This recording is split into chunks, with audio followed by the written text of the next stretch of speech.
Hello and welcome to the Hot Dog and a Handshake Pro Wrestling Show. I am your host, Jayden and Jolka. Joining me here in Sound Peak Studios is Jolka this week. No Shane this week. He had to take the week off. But Jolka, how you doing? I'm doing pretty good. How you doing, man? Pretty good. Had a good week of wrestling. My collar and elbow question for you is: overall, what were your thoughts on SmackDown's run on Fox?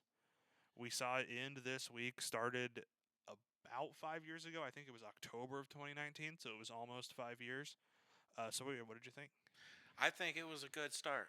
Yeah, it's kind of I think the era of SmackDown on Fox is gonna be. It was kind of unfair because they had so much of it as pandemic wrestling Right. because it was 5 years and like 2 years of that was without fans. But there was still some good stuff on there. Of course, the rise of Roman Reigns, Yep. um, and I mean, just there was great Daniel Bryan stuff with Right. the when he had like the hemp belt and was like Oh yeah. the yeah The that Wooden the World Championship. Championship. Kofi Mania was on. Either was that right before SmackDown on Fox? I think that might have been right before SmackDown on Fox because Kofi wasn't going in. So never mind, not about the Daniel Bryan thing, but their AJ Styles and Daniel Bryan for the Intercontinental title during the Yeah. pandemic was awesome. So a lot of good Bloodline stuff came from SmackDown, Cody Rhodes. So it's been an interesting run, but I think ultimately it was pretty good. Did you have like a favorite thing for the last Definitely, 5 years of SmackDown, or definitely the rise of the Bloodline. yeah? Not so much where it is right now, Hmm. but back to where Roman Reigns was Oh still I undisputed mean, champion, and he was running for and close to and4 years. all those hilarious Sami Zayn Oh my stuff, God. like all that stuff was so good. He's just not feeling oozy that much lately. Yeah. So that was where we are. This next bit of news, I think, is or going into our news. The first thing we have here is pertains quite a bit to your wrestling taste. Bret Hart will appear on Raw tonight. Really? So what? I mean, I think Bret Hart appearing on Raw, my mind immediately goes to CM Punk. There's going to be some interaction there. That's been like Punk very loudly influenced by Bret Hart for so many years. Right. Even Um, when he reunited with Shawn Michaels for that little cameo they did, he had a Bret Hart sweatshirt on. yeah, exactly on NXT. So yeah, what do you think Bret Hart might be there to do tonight? I don't know. This is new to me, but it kind of makes sense because I got this Hitman shirt and glasses as a combo at Walmart. They started pushing that for the WWE stuff, Hmm. and now he's going to be on Raw. So I wonder if we must have just like I don't remember if we talked about it. We may have, but I think he just recently signed a new Legends deal. So they're going to be pushing out more Bret Hart merch. He'll be like all over the video games and stuff. So that's good because Bret Hart's still also one of they're the in best. Calgary tonight, so that's part of why he's there. Is Oh, they're okay. in Calgary, but I think he's going to eat at Claymore. Ooh, you I think think Drew so? McIntyre is going to take Bret out. Yeah, Oh, that's gonna piss off CM Punk yeah. and Calgary. Yeah, definitely. That'd be a good way to get heat in Calgary. WWE is selling Titan Towers. So the iconic headquarters of WWE, they moved a few years ago, but they still owned the building. But they're officially selling Titan Towers. Oh wow.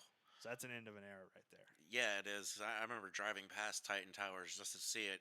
Yep. I grew up in Connecticut when I was younger. Yeah. So that's we'll see where that goes. Umberto Carrillo and Nikki Cross both re-signed with WWE. Umberto, of course, part of is it Legado del Fantasma? Is that what they're called? Yeah, Legado del Yeah. Fantasma. And Nikki Cross, of course, in the Wyatt Six, has a big street fight coming up in Calgary. And Jacqueline signs a Legends contract, so we'll maybe see some more Really? I'd like video game appearances, maybe some merch from Jacqueline. So, Jacqueline was another one of the females that could hang with the oh, guys. dude, she was awesome.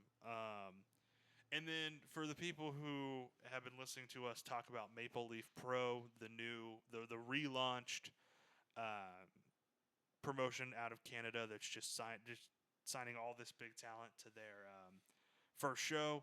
Don Callis will be on commentary, so we know it's Mauro Ranallo and Don Callis, and Stu Grayson, formerly of the Dark Order, has wrestled around on Impact and all over the place. He'll be on the show too, so it's a fun ad there. So Nice. 2 Canadian guys, of course, on this new Canadian promotion. Shane and I have been referring to this show as Canadian All In because it just feels like the first All In where they're just like all the best indie guys we can get. Right. And so we'll see. And I believe this week it was announced that previously we knew that Konosuke Takeshita from AEW and Mike Bailey from TNA had both been announced for this show. We now know they will be wrestling each other in the. It's a 2-night show, and that'll be the main event of the first night. Oh, nice. So see how that goes. From TV, because we're going to talk about All Out. I don't think we really need to talk about Dynamite or Collision. It was just mostly build to All Out. And we don't have a Raw to talk about. But on SmackDown, one thing that just kind of bugged me, I didn't watch SmackDown. I'll be able to start watching SmackDown again next week. Now they're on USA. But did you see the Giovanni Vinci re-debut? No, I didn't. So they've been hyping him up with all these vignettes, and they finally bring him in. He's wrestling Apollo Crews, and he just gets pinned in like 5 seconds. Oh, well, that's Just wasted airspace. Exactly, and it's like it feels like a very Vince move, booking wise. Like this feels like, I don't know if you remember a few years ago when he debuted Karrion Kross on the main roster, Right. and had Jeff Hardy just immediately roll him up. Yeah. Yeah. It feels like that. It feels like you put time into telling us, hey, be interested in this guy, in Giovanni Exactly. Vinci. And I already was, because I thought his tag team with Kaiser, with Ludwig Kaiser, was great. Yeah. As Imperium and in NXT, they had a lot of fun stuff. So I was already interested in Giovanni Vinci to see what he would do as a single star. Yeah. But you just immediately have him get pinned by Apollo Crews, like no match. Right? It's I like don't you waste all that time to build them up. Mhm. Unless there's some kind of angle they're shooting, which I can't see Just what a there bad would start. be. No matter what, I think it's just a Yeah. bad start. But let's get to what we're here to talk about. This week was All Out, the kind of partner show of All In, I think. Typically, I kind of think of those together because they're so close in the calendar the last couple of years. But this feels like a pretty well built out show. You know what I mean? There's only 2 weeks between pay-per-views, but it feels like every match, other than like the, I would say the 4-way for the Continental title felt kind of thrown together. The rest of it felt like it had some sort of build. And I guess the Danielson Jack Perry, but we've also been seeing Blackpool Combat Club and the Elite feud for a few months, so I guess that kind of makes sense. We started with MJF and Daniel Garcia. Okay. This was a pretty fun kind of proving Garcia match, like proving I can hang with the top dogs, kind of thing. Who would you have guessed won this match? Let me hear the names again. It's MJF and Daniel Garcia. So Daniel Garcia, up and coming, kind of known as a pure wrestler. He was in the Jericho Appreciation Society. I say that I'm guessing that he got close, but MJF put him down. Yeah, that would be correct. Right. It felt, well, there's part of it is I think Daniel Garcia has re-signed with AEW, but I think they're playing into the rumors that he's going to leave by having MJF. Right. Like when I think AEW has a tendency to do this sometimes where they're like, we're not going to make this totally real, but we are going to mess with you a little bit. Yes. You know what I mean? We are going to try to blur the line, and part of that is booking in a way that makes us think rumors could be true. Exactly. But what's Daniel Garcia going to do in WWE? Like, I know he's great. He is awesome. He's just like kind of the antithesis to the WWE style. He's not built for WWE because they're two different kinds of pro wrestling, in my opinion. Yeah, it's they'll pro limit wrestling him. versus sports entertainment, I think. Exactly. And I think Garcia could be great. He's really funny online. So like he could be really great as a sports entertainer. It's just he's not like the the image that I like when I think of what WWE's going for, it's really athleticism built, Right. and Garcia's just a brawler. You know what I mean? Yep. Like he doesn't look, like if you saw Cody Rhodes, you didn't know who Cody Rhodes was, and you just saw him out in the wild, you'd be like, wow, that's a super jacked guy. Yeah. If you saw Daniel Garcia out in the wild, you're like, you would think of him as a pretty good, like pretty well in shape guy. You know what I mean? You wouldn't think of him as, I don't know, it just doesn't. Daniel Garcia in WWE doesn't feel right to me. No, it doesn't. I just couldn't see him in NXT. Is really what it is. Right. There's a lot of guys in AEW that I'm not saying they're bad at all. I just don't see them in WWE. I've always thought that it's not an AEW versus WWE thing. It's just some people, different companies have different styles. Some people fit things better, right? And this goes back forever, right? Raven fit ECW way better than he fit WWE. You know what I mean? Like it's just people go different. I gave this match 3 3/4. Shane gave it 4. He sent me his notes for this for the show. So I think we both thought it was a pretty good match. I'm interested to see where they go with it because I think the way that it goes is just not quite over yet. Yeah, right. Next, we had a tag team match between the Young Bucks and Claudio Castagnoli and Wheeler Yuta of the Blackpool Combat Club. So the current Claudio and Wheeler are the current trios champions, trying to gather some more tag gold. This was a classically Young Bucks match. They were just so smooth. Like they still have it. I think Claudio is always a good guy to have in there with flippy guys. He just always does so well with the flippy guys. He does. He did it in WWE with the Usos and Kofi Kingston and Woods, and I'm trying to think of some other guys from that era. But Mysterio. Mysterio. He's done it with. I think there's like a Dynamite match against like Commander or Rey Fenix where I just walked away from it like, wow, Claudio was awesome in that kind of thing. So he's always good in that role where if you put flippy guys against him, he's gonna perform well. And then of course the young Wheeler Yuta always improving, just astronomically.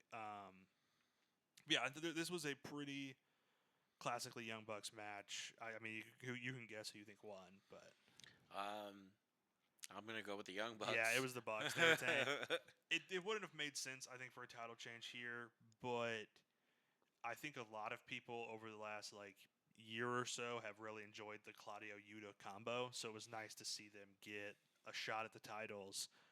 And the Young Bucks, I mean, the problem with the 2 weeks from All In to All Out is stuff like, Swerve's match and the Will Nightingale Chris Statlander match and even the MJF match. Like, you left All In with those stories open. The Young Bucks versus FTR versus the Acclaimed really felt like the end of something. So you only had 2 weeks to get to something. And I think they did pretty well for that. They should do another one in 2 weeks called All Over. And just finish all the storylines. Yeah. I gave this 3 3/4. Shane only gave it 2 3/4. He thought it felt like a Dynamite match. And that's fair, but also, I feel like Dynamite's the best weekly TV show. Yeah. There's a lot of times where I see something on Dynamite and I'm like, I can't believe we're getting this on TV.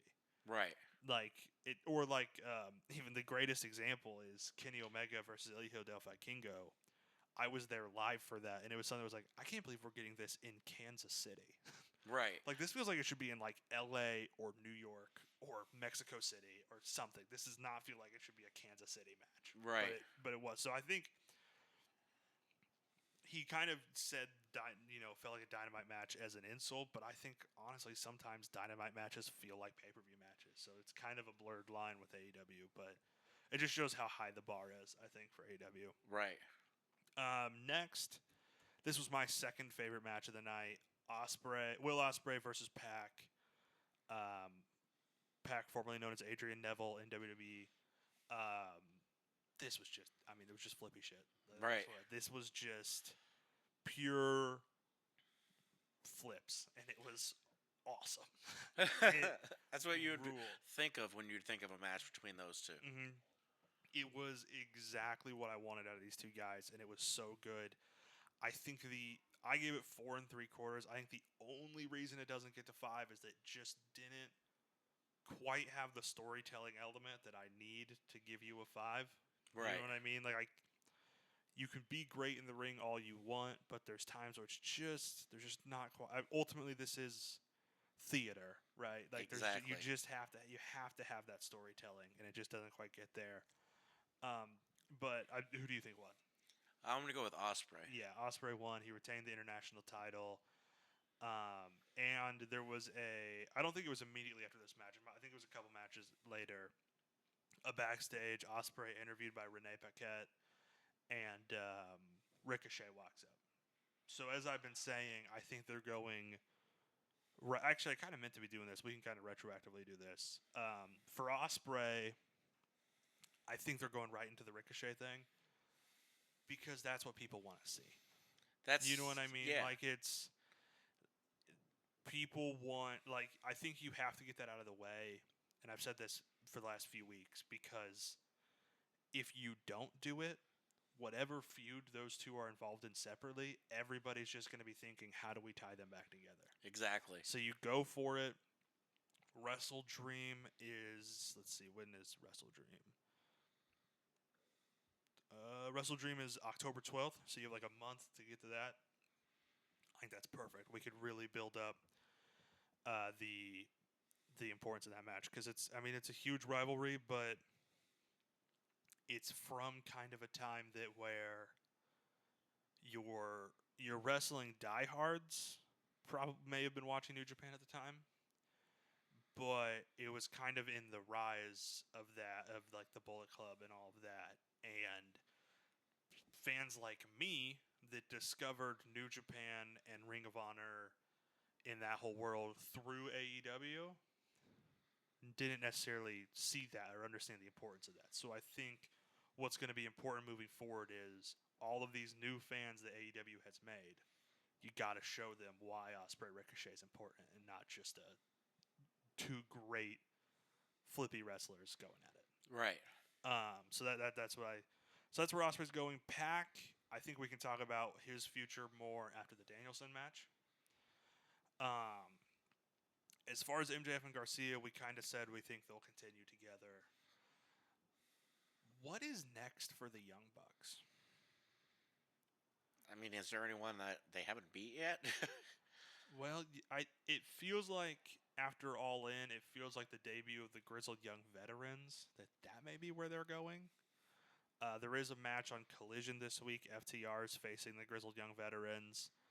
I feel like that match could have been on the pay-per-view card, but it was a pretty tight card. It was 8 matches. Right. That's what I liked. It wasn't like 10 or 11 matches like they do a lot.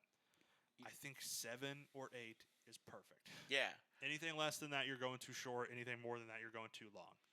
7 or 8 matches is perfect. Or obviously there's exceptions. Like if it's the Royal Rumble and there's only 4 matches because it's the 2 Rumbles and 2 other matches, that's fine.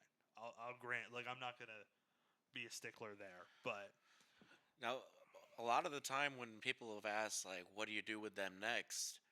A lot of people don't see it coming, but you could see them turn on each other. the Bucks. Because once they've run out of all things to do tag team wise, that's the natural next step. It would be really funny if the Bucks turn doesn't come out of any kind of like real animosity. It comes out of them being the EVPs and just having like different views on how to run the company. Right. It's just political. It's not like I hate my brother because of this kind of feud. It's just like I think we should run the company this way, and he thinks we should run the company this way. Right. So we're gonna have a steel cage death match to determine. Because I mean, they did it with the Hardys. They did it with the Usos, Edge and Christian, even though they're not really brothers. Yeah. It just But I think doing a backstage politics version of the brothers breakup storyline is something we haven't seen. That would be great. Them politicking their way into a match. Yeah. That would be them. Yes, them trying to out-politic each other. You imagine them with the tag team championship, and they each have a different belt because they think that's how it's supposed to look. Yeah. That could be interesting, but I think it's probably Grizzled Young Veterans. I really don't know how you end this tag title reign because I feel like it's got to be something kind of big because the Young Bucks, they're like the foundation of the company, but I just don't know what that is right now. The next match we got to talk about is Willow Nightingale versus Chris Statlander in a Chicago street fight, which was brutal. There were light tubes involved, tables, Ooh. chairs, kendo sticks, trash cans, you name it. Right? It was just a classically good street fight. Let's see. Oh, I forgot. Shane gave Osprey versus Pac 5 stars. So I gave this one 3 3/4. Shane gave it 4.5. Who do you think won? Would say Willa. Chris Statlander actually won. First one you were wrong on. Really? Yep. Chris Statlander won. Yeah, it was just kind of like I said, just a classically good AEW. Like a really niche thing that they're really good at is they have mastered the women's street fight. Yeah. Every time there's a women's street fight in AEW, it's instantly talked about as like a great match of the year. I remember it really started with the Britt Baker Thunder Rosa match a few years ago. I think that might have still been pandemic or just when fans were getting back. But yeah, that one was awesome. And it's just I kind of wish WWE, they have all. There was all the talk of the women's revolution and all of this, but the one thing they never really did is they had women's Hell in a Cell and ladder matches and all this, but they've never really had women just in a street fight. Like That's just true. A real like hardcore match. That might change with Liv and Rhea. That might help. That would be awesome. I would love to see them have like a real street fight. See them like bleed. Like let's get involved. You know what I mean? They're a lot better than they used to be though. Because when I used to go to shows growing up, that was smoke break time when the women's match came on. Yeah, no, we are far. We have advanced quite a bit. It just feels like that's the one place WWE never went. And maybe it's just because that's not really where they were in the company at the time. It was still PG era, but maybe under Triple H we can see something big going. For the next we have the 4-way for the Continental title. This was Kazuchika Okada versus Mark Briscoe versus Konosuke Takeshita versus Orange Cassidy. This was a fun 4-way. Everybody got their stuff in kind of match. I think it was the low point of the night, and I still gave it 3 1/4 stars. So it was still a good match. It's just, I think it's kind of outshined by a lot of other stuff we've seen. Shane gave it 3.5. But it was a pretty good 4-way. Do you have a guess for the winner? Briscoe. Okada won. Oh, so he retained his title. And it was just ultimately a pretty good 4-way. Nothing really much to say on it. We'll see where I think Okada Takeshita 1-on-1 is where they go next. But I think it was fun to have Briscoe and Orange Cassidy on the card. Next we have Mercedes Moné defending the TBS title against Hikaru Shida. In a match, I gave it 3.5.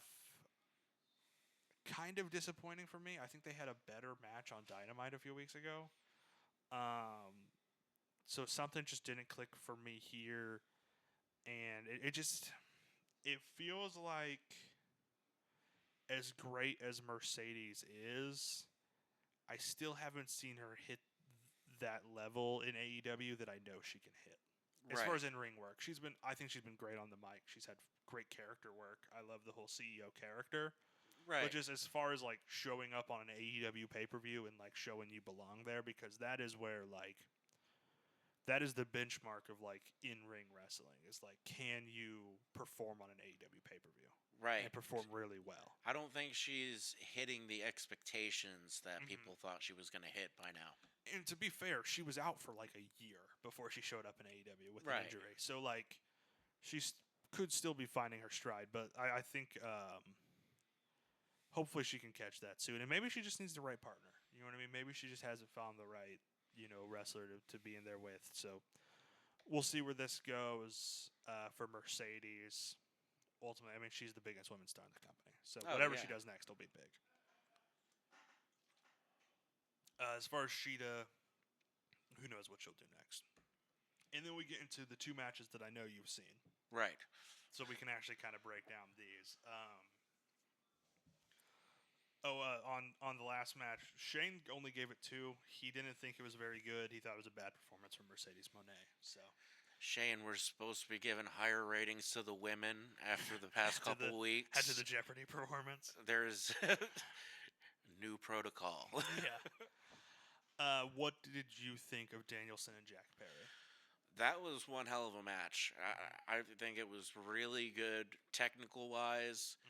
I think it could have done without the outside interference in the middle of the match. Yeah, I could agree with that. But I feel like the outside interference in this match does serve quite a bit of purpose because it Claudio and Wheeler fighting off that interference sets up what happens at the end. I think it was perfectly placed, though. It wasn't right at the end of the match. It got them back to even playing ground at some point. Yeah. And Jack Perry sold the Busaiku knee. Yeah. Like a insane. The way it's like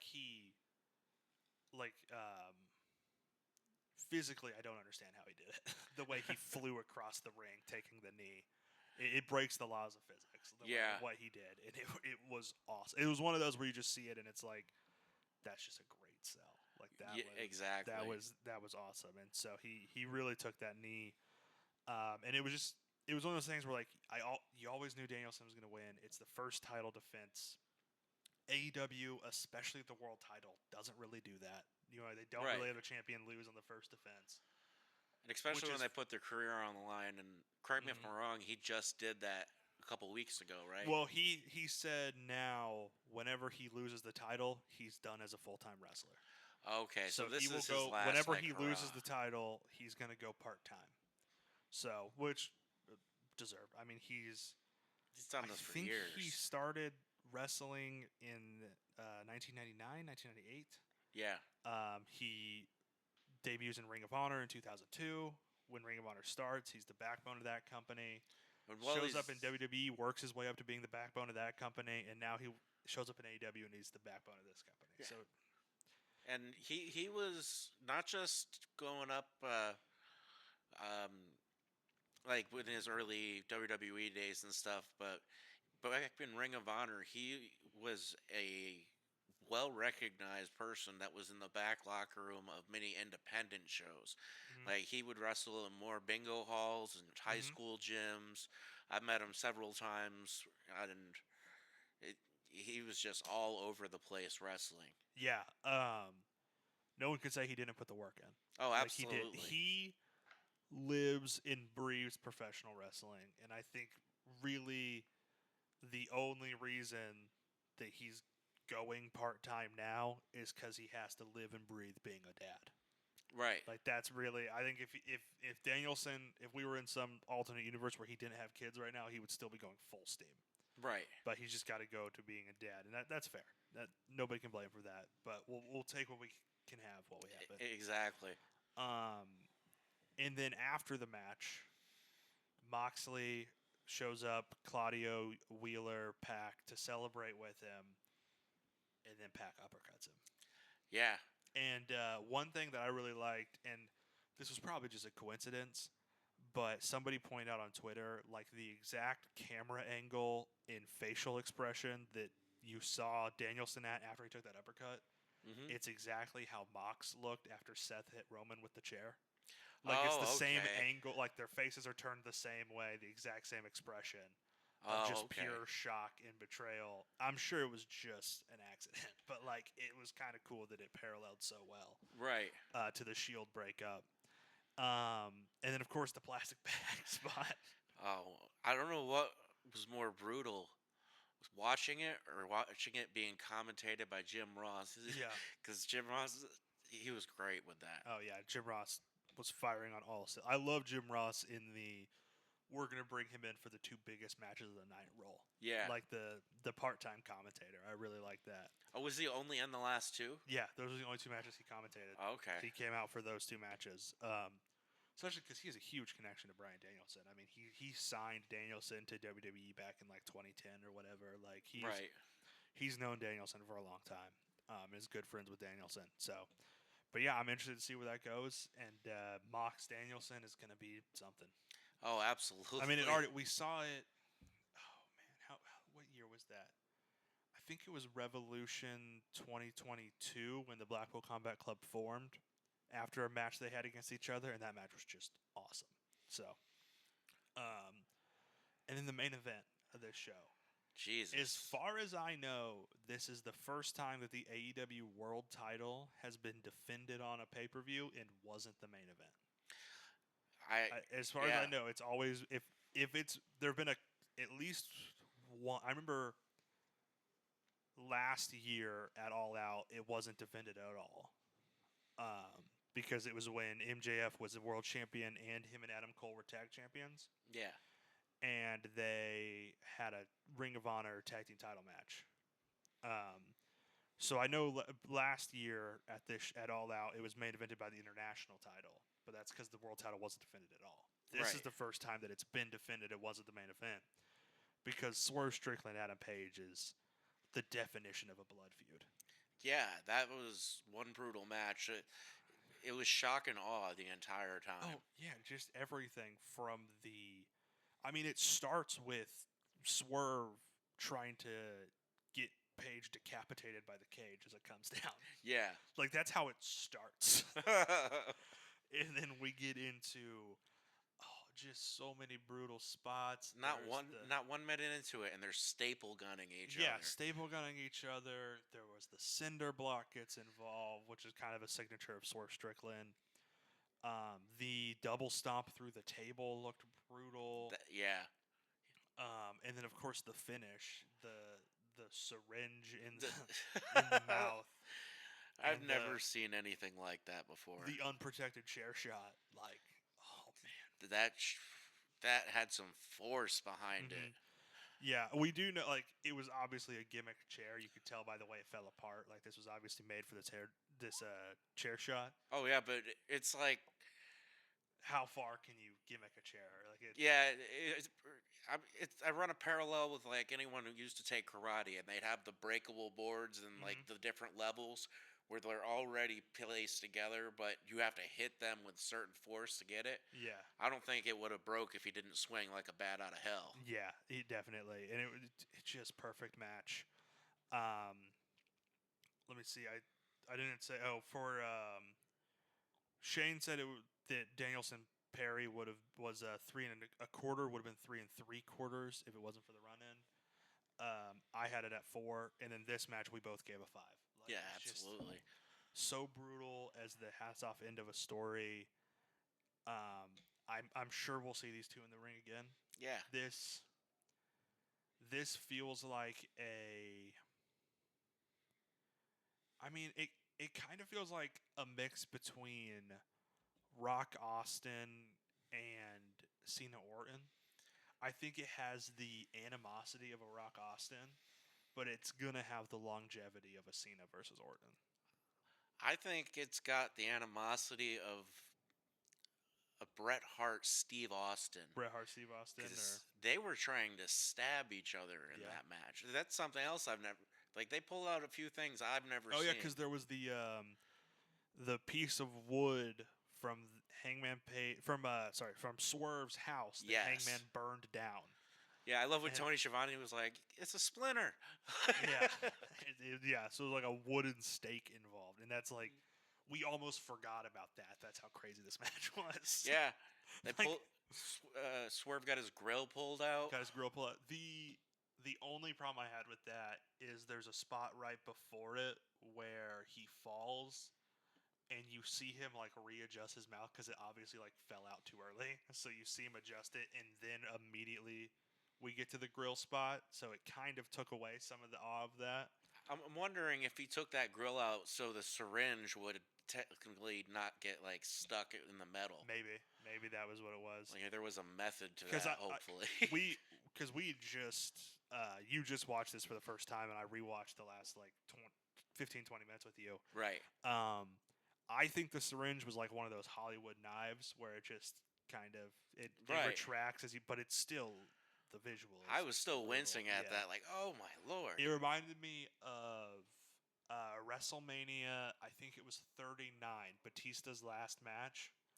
When Triple H got the pliers and like pulled out his nose ring. Yep. That one, or maybe it was an earring. Either one. That was like so gross. They used to do that to Jeff Hardy too. Hook his big his gauges. Yeah. I remember some of those too that looked brutal.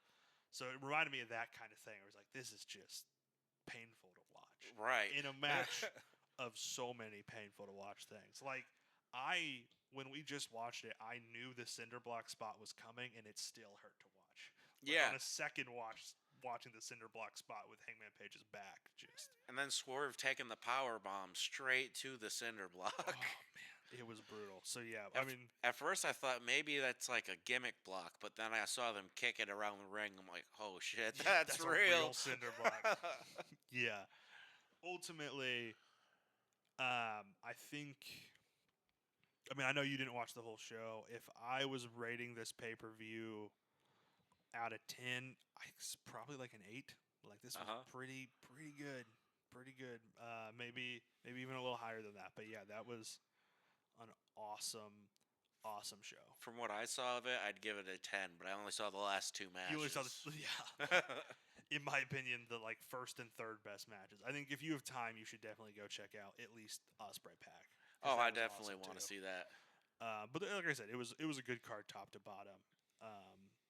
Not quite as good as All In, but All In's their WrestleMania, so I would hope that All In goes over well. Let's see what else do we have to talk about here. I think that's into our favorite things of the week here. So, starting with, I guess I do the gold, silver, and bronze hot dog. You got the 3 count. So what's at number 3 for you? Number 3 is definitely staple guns. Oh, the staple guns. Yeah. I kind of, I guess, already spoiled mine. My top 3 is just my 3 favorite all out matches. So number 3 for me is Danielson and Jack Perry. That was just an awesome match. So that's my bronze hot dog is Danielson and Perry. What's your number 2? My number 2 is this was a specific moveset where he did where he grabbed Bryan Danielson for the full Nelson. I can never remember the name of the move, and just dropped him on his neck 3 times. Oh, was it like the Dragon Suplex? The Dragon Suplex, yeah. Mm-hmm. I'm telling you right now, those 2 matches beat everything WWE had to offer this week. Yeah. WWE this week felt like a real setup for because they're kind of branding next week as like the big like WWE on USA week, because it's right. We're gonna have like a few weeks where it's Raw, NXT, and SmackDown all on USA before NXT goes to the CW. So it felt like setup a lot this week for WWE, and then of course AEW running a pay-per-view is gonna really trump that. I bet you won't remember this, but you might. On the USA Network, when WWE was on there before, there'd be 2 nights a year where they had to cancel Raw, and they put in the show of pets, and they were running like little dogs and like best in show dogs. I've not heard of this. They had like 2 times a year there would be no Monday Night Raw, and it would just be a pet show. Huh. That's weird. I know that they've had to like move Raw before for like the NHL playoffs, so there'd randomly be like a Tuesday night Raw or a Saturday night Raw, but I did not know about the pet show replacing Raw. My silver is going to be Ospreay and Pac. It was just an awesome, just perfect. I really loved that match, so I'll give that my silver. What was your favorite thing of the week? My favorite thing of the week was that whole cage match. Mm-hmm. Yeah, we didn't even mention it was in a cage. No, we didn't. We went through everything else and didn't even say the word cage. Yeah, that's how crazy this match was. That is the best AEW match I've ever seen. It's up there for me. It is really up there for me. I don't think it quite reaches the level of the last Swerve match, the Swerve Danielson match, but really, Swerve has had back-to-back pay-per-view matches that are among the best matches AEW has ever put on. Right. And of course, that was my gold hot dog too. moves. Like, it was just perfect. I would have to really sit down and like think like what I think is the best AEW match ever, but these are two of them that were definitely up there. Were these last two Swerve matches? I was definitely surprised because I was able to catch like the last almost 2 hours of it.